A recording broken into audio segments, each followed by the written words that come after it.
In this video, it's time to talk about the good and the bad of what's going on in the Hubnut fleet at the moment. Yes, it's a state of the fleet address, and we're going to start with Betty, because Betty frankly doesn't get enough coverage on this channel at the moment, and that's because she frequently ends up just being the default daily. She's sharing daily duties with Daihatsu Charade at the moment, but actually I'm going to swap these two over, go home in Ellie. I think the weather's going to be unsettled, but hopefully pleasant enough that I can have some happy Ellie miles for a bit. Need to get her out and have some fun.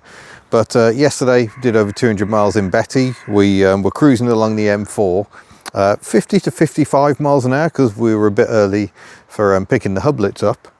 And the computer reckons she did 33 to the gallon, which is extraordinary. We did about 29 coming back. So that's not bad for a 4-litre straight 6 Australian barge with 205,000 miles on the clock.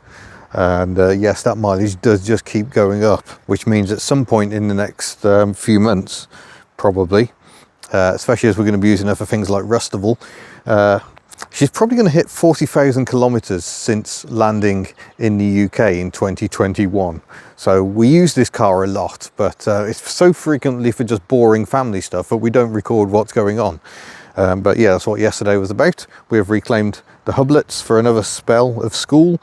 And yeah, could not be happier with how this car's going. In fact, I've ordered some bits. I've finally ordered some rear shock absorbers from Australia. I've been dealing with a company called Pedders UK, Pedders is an Australian company. This is an outlet in the UK, also known as Oz Parts. Chap there, really helpful. So he can get all sorts of bits, suspension and brake wise, for this car. And yeah, the cost is not too bad. I think it's ended up being somewhere around 160 quid for 2 brand new dampers, gas dampers as well, so better than stock, to be shipped to the UK and finally to me. So looking forward to seeing if that transforms the handling, because yeah, it's not great at the moment. So that's Betty, the Ford Fairmont, yeah, very enjoyable. Ellie, the 2CV, obviously fairly recently we built a new engine for Ellie, another 652, and we will be dropping that in at some point. That's just up behind Bob, the camper, at the moment. But given the perilous state of the fleet, as we're going to see very shortly, I may hold off on that swap for just a bit. But yeah, Ellie hasn't done many miles since passing the MOT. She came out for a few days, has just been stuffed back in, so we'll get her out for a few miles today. So there's always one car I can't feature, and that's always the one that is back home, and today that is Daihatsu Charade. Obviously we've had some heroic moments with that car lately, but I think that's been well documented enough. We don't really need much of a Daihatsu update. Is she still burning oil? Probably. I need to check the oil. We're seeing the odd cloud. If you do a long descent downhill and then reapply the throttle, there's a puff of blue smoke. So I'm not sure what that indicates, but obviously this is a bit of a weakness with these engines. They can burn oil, but I need to check the level, because obviously we topped it up before we went for our 341 mile drive the other day, and haven't actually checked it since, shamefully. Miss Hubnut had her first solo drive yesterday, only a local run to the shops, but off she went on her own, encountered tractors in dangerous places, horses. It was very eventful, but very proud of her. She's done so amazingly well. But let's get to things that are less good. And unfortunately, the queen of less good ever is Bella the Berlingo. Still not running right, and would love to get to the bottom of why. Someone very kindly sent us a compression test kit, but unfortunately the adapter that should fit this engine actually doesn't, and I think I'm going to have to try and get a die on it and try and cut a cleaner thread on it or something, because it just won't screw into the glow plug holes. Definitely do not want to ruin the glow plug holes. But yeah, Bella remains a problematic vehicle. We just can't get her running right. It's starting to take the joy out of driving that car. She's definitely running better than she was. We haven't got so much misfiring going on, but it's still not a happy engine.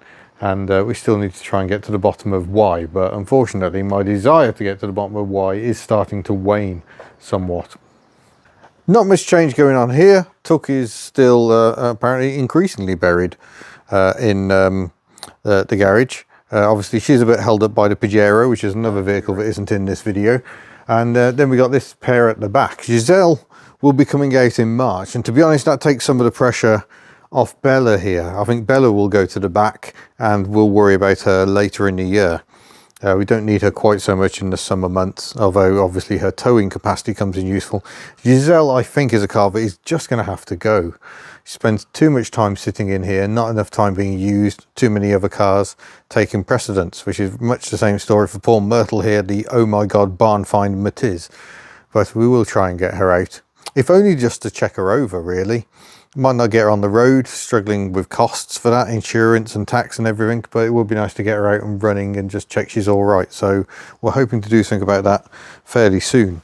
Down here is Ellie's new 652 engine waiting to go in, complete with spare crankshaft I now have, and hopefully that will happen sooner rather than later. But with Bella off the road, Giselle resting for the month, the number of working vehicles is somewhat reduced. So that effectively leaves me with Ellie, the Charade and Betty. And I can't use Betty for the local mileage, so hopefully we'll get Ellie out for a few days and have some fun and she can do more of the local mileage, and the Charade more exclusively for Miss Hubnut's use perhaps. But we both like driving that car, so I think we're both going to share the mileage as we have to until this point. But that's pretty much it really. Mildly frustrating with the old Berlingo. Jeepers, that sun's bright. But yeah, hopefully we can get somewhere. But don't forget, if you wish to support what we can do, you can always head to the Hubnut store. Look at this. This is a prototype for a slightly brighter hoodie celebrating Ellie the 2CV here. I've just rolled her a bit further out of the way. So if you would like one of these new colourful hoodies, they're £30 each plus postage and packaging, then yeah, place an order at the Hubnut store. If you go to hubnut.org, you will find the link. Thank you, Crow. A very loud crow apparently. But lots of other goodies as well, and of course we'll have some new releases for Rustival coming up as well. And Rustival of course means we will be in the Betty and Bob combination. So I need to clear poor Bob off. Bob rapidly acts as a table here in the unit, so we'll get all that cleared off and be on our way. But yeah, many thanks for watching and we'll catch you soon. Bye. Power, less is more.